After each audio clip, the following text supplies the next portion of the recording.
Hello everyone, my name is Nasser. In this video you'll learn how to write a results section.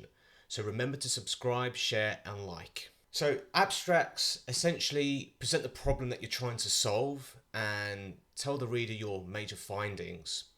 The introduction tells your story, it gives more detail about your journey and why you're doing what you're doing.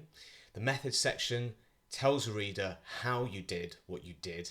And then the results section shows what you found from your research. So the results section is likely to be the largest section of your document.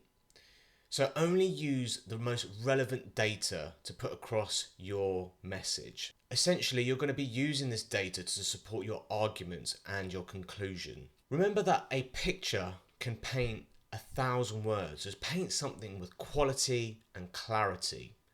So figures are a great way of comparing your experimental results with literature data, whereas tables are good for presenting your experimental results by themselves. Figures and tables have to speak for themselves with no confusion. So you've got to be very clear in what you actually include in them. So use as few data sets as possible so as not to confuse your readers. Make sure labels, annotations, general text are easily read, not too small but not too large. Use symbols and common abbreviations as well so as to not confuse your readers. And this is really important, but use high resolution images where possible. The last thing you want is to have an image show up in your document, in your printed article that is just blurry. I mentioned in my blog, Manuscript Publishing, a Beginner's Guide. I'll leave a link to that in the description, that where possible, prepare content in black and white and in colour. So what I mean by that is whether your document is printed in black and white or in colour, the reader will still understand what it is you're trying to tell them. So if a document is printed in black and white, would figures make sense? So ask that question to yourself.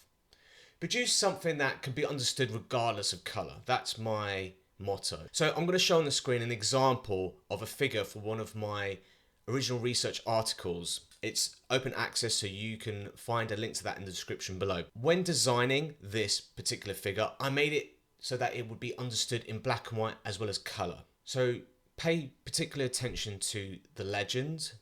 Symbols are black and white except for the one red curve. So on to supplementary material.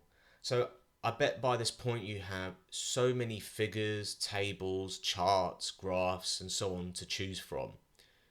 But only a handful of them will make the cut because you probably have a limit as to how many figures that you can actually put in the main document. So for manuscripts, I highly recommend checking the guide for author for your target journal in case they stipulate any limit on the number of figures and tables that you can include. The less important data really goes in the supplementary material, so always think about what might be necessary to include in your main manuscript and what can be inserted into the supplementary material that could support what you're trying to say in your manuscript. Hiding results. So my advice is don't omit necessary data so that you can use it in future publications, because you can run the risk of weakening your arguments and jeopardizing the quality of your manuscript. So that's the last thing you want to do. Always think about, how can I make this manuscript the best quality that I can possibly make it? Now, presenting your results. Of course, it must be logical. It must make sense. I suggest organizing your results section under subheadings. I give an example of how to present your results in my blog, How to Write a Results section. I'll leave a link to that in the description below, so I highly recommend checking that out. In that blog, I give more detail on how to go about organizing your results section. Statistical convention. So a little saying that I like to use is consistency is king. Okay, always be consistent throughout your entire document. So use the guide for authors when writing your manuscript. Consult it. It's your Bible when it comes to publishing your manuscript. Consult your institution's guidelines if you're not writing a manuscript. Maybe you're writing a dissertation or a thesis, but really get an understanding of what is required of the final article. And when in doubt, ask your supervisor. That's what they're there for. If you have any questions, consult them or go to a trusted source, a more senior researcher or senior member of staff. They'll be able to help you. Another thing you can do is look at other publications in your field for ideas. So there are plenty of articles out there and textbooks out there that have been published. Refer to them to get an idea of how to really display your results section.